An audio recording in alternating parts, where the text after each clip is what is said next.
आज जागतिक पर्यावरण दिन 5 जून 2026 रोजी वार्ड क्रमांक 54 चे नगरसेवक अंकित सुनील प्रभू आज इथे झाडे लावतायत। जागतिक पर्यावरण दिनानिमित्त आपण त्यांच्याशी जाणून घेऊया। सर, स्वागत आहे आपल्या मुंबई न्यूज मध्ये। आज पर्यावरण दिनानिमित्त आपण झाडे लावताय, कसं काय प्रतिक्रिया द्या? जागतिक पर्यावरण दिन तर आहेच, पण वंदनीय बाळासाहेब ठाकरे यांची जन्मशताब्दी वर्ष देखील आम्ही सर्व शिवसैनिक म्हणून साजरा करतो आणि म्हणून हिंदुहृदय सम्राट शिवसेना प्रमुख वंदनीय बाळासाहेब ठाकरे यांच्या जन्मशताब्दी वर्षानिमित्त 100 झाडं या प्रभाग क्रमांक 54 मध्ये लावण्याचा संकल्प आम्ही सर्व शिवसैनिकांनी या भागातील नागरिकांनी केलाय। त्या निमित्तानं जागतिक पर्यावरण दिन देखील आहे। मी सर्व पर्यावरण प्रेमींना या निमित्तानं शुभेच्छा देतो आणि जसं जसं प्रत्येक जणाला आपली जबाबदारी जी आपण पर्यावरणाप्रती आपल्या सर्वांची आहे ती प्रत्येक व्यक्तीनं तर ती राबवली तर मला असं वाटतं येणाऱ्या काळामध्ये पर्यावरण संरक्षणासाठी एक मोठी जबाबदारी आपण सर्वजण पार पाडत असतो। आपल्याकडनं वार्ड क्रमांक 54 मध्ये वेगवेगळ्या प्रतिक्रिया किंवा जे काम स्थगित झाले होते ते, आणि जसं आता नाले सफाई वगैरे काय कुठल्या प्रकारे आता नियोजन करण्यात आलेलं आहे?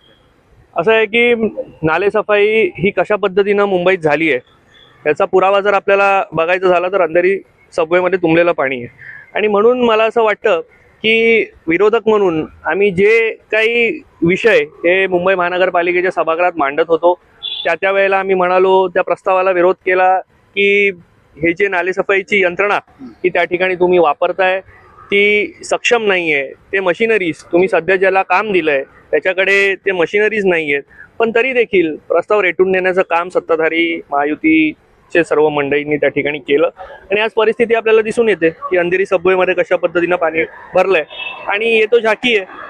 अजून पूर्ण पावसाळा अवघा मुंबईत यायचा बाकी आहे आणि म्हणून जर आपण त्या ठिकाणी पाहाल तर जर मोठा पाऊस या मुंबई शहरात आला तर मुंबईची तुंबई होण्याशिवाय राहणार नाही हे येणाऱ्या दिवसात आपल्याला पाहायला मिळेल आणि म्हणून विरोधक म्हणून जेव्हा आम्ही काही सूचना देतो ते मुंबईकरांच्या हितासाठी देत असतो, कोणाच्या वैयक्तिक फायद्यासाठी देत नसतो आणि म्हणून विरोधकांचे देखील सूचना ही ऐकण्याची मानसिकता ही महायुतीच्या सर्व सदस्यांनी त्याची ठेवावी। शेवटचा प्रश्न सर, आज पर्यावरण दिवसानिमित्त आपण जनतेला काय आवाहन करू इच्छिता?